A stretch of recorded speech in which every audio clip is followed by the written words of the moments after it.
Sup YouTube, this is Sam Schreiber here, aka Dank Memes, and today I got a little video for y'all talking through what the best decks in Speed Duel are today. So we got some stats we're going to pull on the format from the last ban list 2025 to 2026, and then we got some early look at the current format with the results from the latest Speed Duel League Win-A-Box tournament, as well as the 2026 NAWCQ.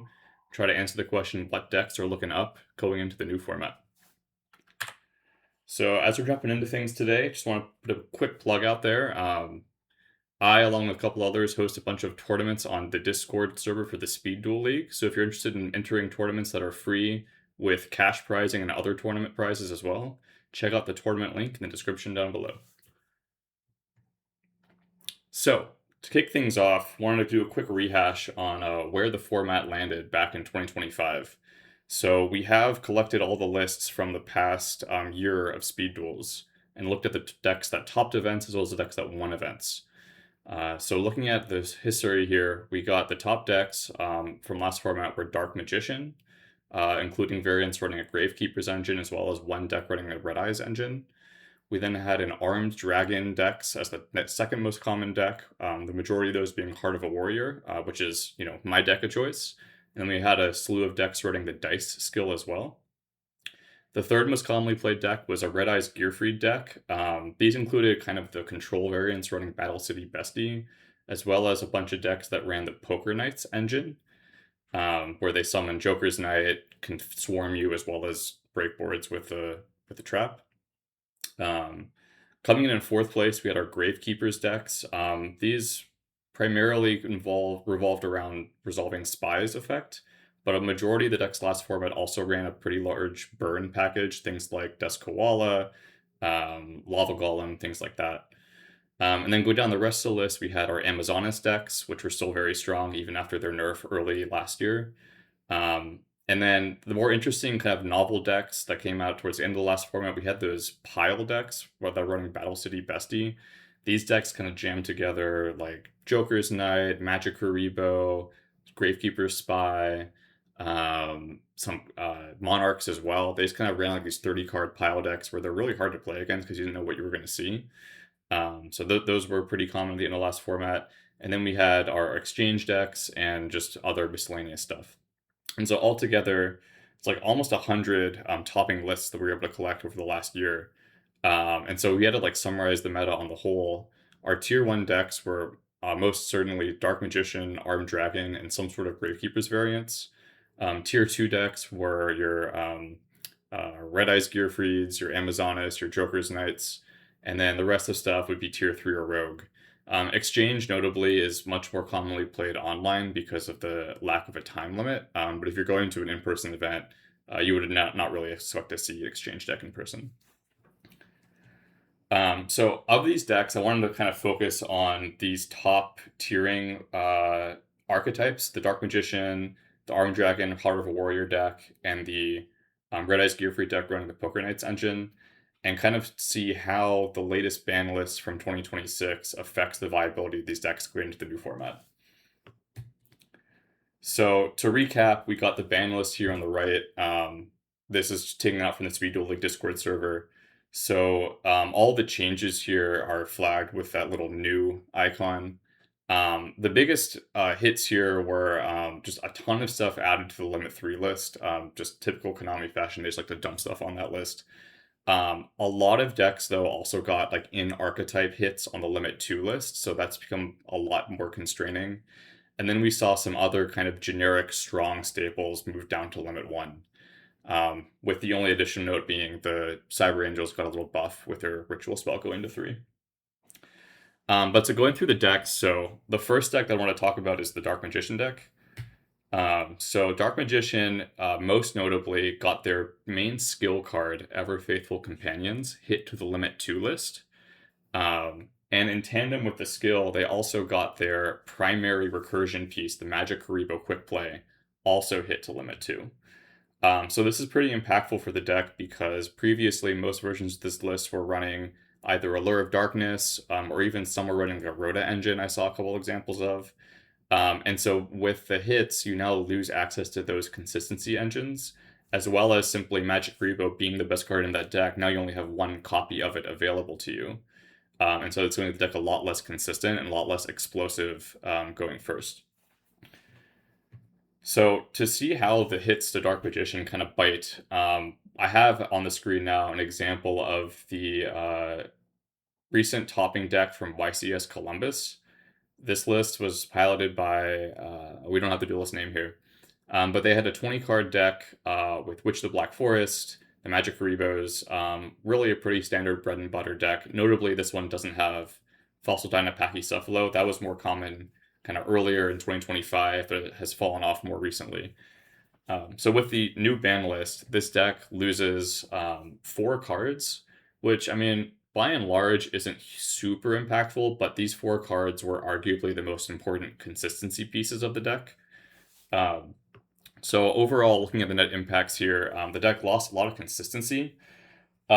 Thinking about how you might want to kind of true that up and replace the missing pieces, the first thought that comes to my mind is running something like Dark Renewal. It's a great trap option that synergizes with the Witch of the Black Forest and also lets you bridge into Dark Magician, as well as searching the Magic Repo from deck. So that would be maybe a replacement piece that this deck could run to kind of make up for that lost consistency. Some other ideas that I've seen people tinkering around with so far are leaning into alternate engines such as Gravekeepers or Red Eyes to give the deck like a more explosive engine to combo with the Dark Magician piece. And then a final note here is that this deck, along with a bunch of others that were pretty common last format, were all buffed by the fact that Falsodyna Pachycephalo was hit to limit 1. So even though this deck is a lot less explosive and lost a lot of consistency, I think it would still be expected to show up in topping lists because it just lost its biggest counter. And so I think there's still a lot of viability for people who want to run this deck. Next, I want to kind of switch gears and talk about the Heart of a Warrior Armed Dragon decks. So this was, of course, my pet deck of the last format, had a lot of tops with it. So, if I had to toot my own horn, I'm probably the reason why this deck got hit in the first place. It got the Stevie treatment. But so this deck, revolved around resolving the effects of Armed Dragon level 10 white. And so the first hit that the deck received is to put that card on the limit 2 list. So immediately that means you can no longer run 3 copies of this card, so you're just kind of down 1. By itself, that wouldn't have actually been a huge detriment to the deck. I think it's still very viable at 2 copies. You can just replace a white with a regular Armed Dragon level 10 and still have the same amount of consistency out of it.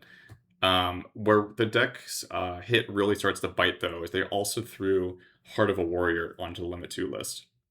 And, this was my build of the deck. This is how I piloted it. And the reason why this is such an important hit is because Heart of a Warrior is a generic discard skill. And in all of Speed Duels, I think there are only 3 or maybe 4 of these skills that let you discard freely without having to run a bunch of, shitty decks in the main end. Shitty cards are the main engine don't really do a lot for you. And so by losing the skill, you now functionally can no longer play Armed Dragons with the Heart of a Warrior skill card. And so that means that the deck is going to have to find a new home if people want to take it to a competitive event. So here we have the list that I ran and got first place at YCS Pittsburgh back in December. And so you can see that the way I was piloting that deck back then, I had a small warrior toolbox with DD Warrior, which was a very good generic removal to get rid of Falsodyna Pachy. And then lots of good protection cards. The Quaking Mirror Force, Malevolent Catastrophe was really good versus Amazonas, just to wipe their back row, as well as against the Gearfried decks. And then some more defensive options in the sideboard. So with the updated limit list, this deck lost actually quite a few pieces. So a number of generic options like the swords in the side deck, the Medoras in the main and side deck. But then most importantly, of course, is the loss of the skill card. And so thinking about how this deck pivots and adapts into the new format, the most important thing is definitely needs to find a new home. And that home could be Dice, which is still viable and was unhit from from the recent ban list. You also have decks like Crystal Beast or Slimy Disposition that can run Heart of a Warrior or they can run Armed Dragon pretty easily. But by and large, losing access to this skill is a really big hit because it's the most generic that we had for it. In addition to the engine hit, the deck also loses a lot of non-engine protection. So, all those other X's on the screen are cards that you'd like to run in an OTK deck to balance it out, give it more longevity, make it playable into other more control-y decks. And by losing access to those cards, it becomes more of a glass cannon build where you are going to have to end the game on that turn, or else you risk being reverse OTK'd. And then finally, because those hits to the deck were on the limit 2 list, you also lose access to other generic consistency cards on that limit 2 list. So, for example, if you're running this deck in Dice, most of those Dice lists were running Foolish Burial to get a copy of either a Volcanic Shell before the ban lists, or the Arm Dragon level 10, get those cards in the graveyard so you can set up the hand effect. But now you can't do that anymore. So the deck really lives or dies based on whether your skill gets you a copy engrave or if you just hard draw the melody. And that's going to make it a lot less consistent and also a lot more fragile going into the new format. And then finally, just like with the Dark Magician deck, the Arm Dragon level 10 white gets a small buff here because its main counters that every deck was running for it were Pachycephalo and Medora. And because those two cards are now hit on the limit list, a lot of those kind of bread and butter counters are out of the format, which is good. Of course, this deck still just completely crumbles to a single Mind Crush, so that's something you gotta look out for, but at least the other ones are out of the format. And then the last deck I want to talk about is the Red Eyes Gearfried decks. So these ones kind of got hit on all fronts. So the main way this deck was piloted last format was running Battle City Bessie with Falcedon Pachycephalo and a lot of other control cards. So first things first is both of those two cards I just mentioned were hit on the Limit 1 list. So if you want to run Bessie, you can no longer run Packy. Even if you want to run Packy, you can only run one copy of it, and then you lose access to the skill. So that control style of play really got pretty severely hit by the ban list. Second, the other way people were running Gearfried was pairing it with the Poker Knights, which gave you a really big recursive engine that lets you swarm and set up OTK more easily. So on the Limit 2 list, you already had Rhoda and Baby Dragon that were competing for that spot. And most decks recently were foregoing Baby altogether and just doubling down on the Rhoda and going for a Warrior package. Now, with a hit to Joker style Limit 2, the ability to pair your Gearfried engine with your Joker's Knight and Poker Knight engine is effectively killed. You can't run 2 copies of those cards anymore. So that style of building this deck has kind of completely been destroyed. And then thirdly, and perhaps most importantly actually, the deck got a pretty big nerf when they put Blast with Chain onto the Limit 3 list. So now the deck is competing with all the other really good generic staples on that Limit 3 list, and because the Gearfried needs to see Blast with Chain to to make the deck even worth playing in the first place, you just lose access to 3 copies of any of the other kind of really strong cards in that bucket at the bottom. So by and large, this deck was pretty severely nerfed. And if we look at an example of recent topping list, Caesar 47 topping and Speed League Winner Box number 42 last month, he topped that tournament with a Poker Knights variant of the deck. And if you consider the hits to the Poker Knight engine as well as the other hits, this deck actually loses 10 slots in the main deck, and also the skill that he's siding, the Battle City Bessie skill in the side deck. So by and large, the Poker Knights build of this is functionally dead. It can't be played anymore. Other variants that were more control-oriented, running Battle City Bestie, they also lose access to cards like Pachycephalo, Swords of Revealing Light, Quaking Mirror Force, and so those decks have to really innovate and pivot to find other cards worth running to make the deck worthwhile. And then, of course, the hit to Limit 3 with Blast with Chain is going to cause the deck to lose a lot of generic useful cards as well. So, all that being said, taking a step back and looking at the metagame from last format, we see that there were pretty big hits to all 3 of those topping decks, most severe of which being to the Red Eyes Gearfried decks. So going into the new format with those hits in mind, the decks that I was expecting to see top going into the NAWCQ were Dark Magician, still viable, maybe with Dark Renewal or some other engine. Armed Dragon, if it can find a new home, like I was testing with the Slimy Disposition variant, and that seemed very viable going into the tournament.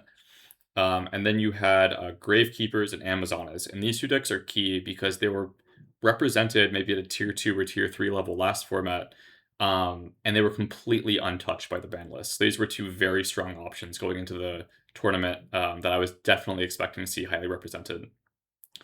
And then not on this list, but other things that came to mind with the hit to Pachycephalo, you're expecting things like fossils, cyber angels, even Dark Gaia OTK if Demoski's not piling it. Like these are decks that I'd expect because they can OTK you going second, and their main counter in Pachy's out of the format. You would think that they would become a little bit stronger. Um, and then kind of on top of that, just with the rebalancing of stuff, the format just felt very wide. And so going into the tournament, it wasn't really clear what was going to be represented at all. So with all that being said, let's kind of jump into the actual results here. So again, we have two tournaments under our belt so far. So we had the NAWCQ, which was in the first half of July. And then recently, last couple of days, we had our Speed Duel Dungeon number 6 tournament on the Discord server. That tournament just concluded with 18 players. So it has had a top 8 cut. And so we have results now from 16 topping lists that we can start to take a look at here. And the prediction that I go into it was largely substantiated. So we had Gravekeepers and Amazons taking the top 2 slots with 5 total representations among the 16 decks. Dark Magician came in third with 2 additional tops, but no wins. And then the rest of the lists are all limit 1 or all single entry representation. But I wanted to call out specifically a couple of the decks that got runner-up status in the Dungeon Tournament online. So the Harpies deck that was piloted by Delicates actually played very well into Amazonas because they just were able to pop a bunch of back row. And I think both of these top 2 decks are susceptible to back row removal. And then the Slifer FTK deck that was piloted by Jazz Hands, that deck loses to a Pachycephalo just like all the other OTK decks do. But this one's fun because it kind of goes through the entire deck, sets up a huge board going first that it can be invulnerable to spells, traps, and normal summons if you play it right. So so that deck was, I think it might have been undefeated even in Swiss, and then just lost in the semifinals of Top Cut. So these are some decks that are definitely worth kind of keeping on your radar according to the new format. But so let's take a closer look here and dig into the Gravekeepers deck and the Amazonas deck and see some examples from these 2 tournaments. So first, I wanted to highlight Caesar47, who got first place in the recently completed Speed Duel Dungeon. So their Gravekeepers list is interesting because they opted to run an interesting flip monster that I haven't actually seen played before. It's called Invader of the Throne. What that card does is on flip, it basically acts as a creature swap where you get to target an opponent's monster and just change controls, and it's permanent change controls. And so I haven't seen replays yet of the tournament, be on the lookout for Ryan Allis's video there. But Caesar was saying that this card just won him games because he was able to like flip summon it, give it to his opponent, and then just OTK through it. And important to note that all these kind of Gravekeepers variants are running the skill Desert's Peril now. That skill is really, really important because it lets you resolve Spy multiple times on a turn, and I kind of showcased that in my previous video where I presented my topping list. But that also combos with other flip monsters such as Invader of the Throne to let you proc it kind of proactively on your own turn. He was also on one copy of Guard, which I'm not a huge fan of, but it worked for him. And the thing that's obviously wrong with this list, and he admitted that himself, is that the 3rd copy of Spy is missing. Spy is the most important card in this deck, and that's just a clear blunder. But he was a fan of Red of Spirit. He was also a big fan of Wabaku. And then the bestie in the side, I think he was saying probably not worth keeping that slot reserved, and instead replace it with like a Swords or some other kind of generic limit 1 staple. But yeah, some other notes on how this deck performed for Caesar. So he went 4-1 in Swiss and was undefeated in the top cut. His matchups were against Poker Knights, Slifer FTK, and Harpies. Also worth noting that Gravekeepers has that in-engine floodgate in Necro Valley. I think I talked about this in my last video, but Necro Valley just auto won me so many games at the NAWCQ. Like I went up against a Fossils deck. His only back row removal was Galaxy Cyclone, so he just could not play the game. So the deck definitely, if your opponent's sleeping, they're not deck building right. Necro Valley is just a win button, and so that's why you have to run it. And then talk about the flip toolbox. I think there are other cards worth considering here. Like I actually bought some copies of Ducker Mobile Cannon, so be on the lookout for that in a potential future list. But then like the major drawback of this deck, and this was my experience with WCQ, is that if you're up against a deck that also likes to swarm, and the main example here is Amazonas, um, on a one-for-one basis, I think other swarm decks outperform this deck in its ability to swarm. And so just like when you're deck building, gotta think about those specific matchups in mind and how you can counter them to get the edge. Um, so switching gears now, we can talk about the other topping list or first place list from the last two tournaments, and this was Stevie's list from the NAWCQ. Stevie, of course, was on his Amazonas deck, running the Room for Growth skill. And some keynotes here are the additions of Amazonas Spy and Amazonas Village in the main deck. These cards really were not seeing any play at all last format. And I think the reason why is because they kind of just lost even more to things like um, Heart of Warrior on Dragon or to Pachycephalo. Like you can't special summon under those cards, or you're gonna get your spell and traps popped. So there's just no point in running them. But with those cards out of the format, this deck really has a niche it can thrive in. And so it's very toolboxy with all the one of Amazonas cards that it runs. But that addition of Village specifically made the deck really, really consistent in a way that I hadn't seen Amazonas play before, where instead of building a really recursive engine through Princess, it actually goes pretty wide. It can set up Spy that pivots into Princess, that pivots into another body, and so it just built a really wide board that the deck historically hasn't been able to do. Um, and so this deck was very successful. Stevie also went 4-1 in Swiss at WCQ. His top cut matchups were against a Cyber Angel player. That was actually a very close one. A Dark Magician deck, and then against myself and Gravekeepers. Um, Key thing to know about Amazonas, of course, is that they have not one but two in-engine floodgates. They got the Queen and the Onslaught. And so that makes the deck very formidable. Like there are multiple cards in this list that you have to out that card, or else you're not going to win the game. And so, knowing how to build to play into those cards is really important. Um, and flip toolbox, that's a typo.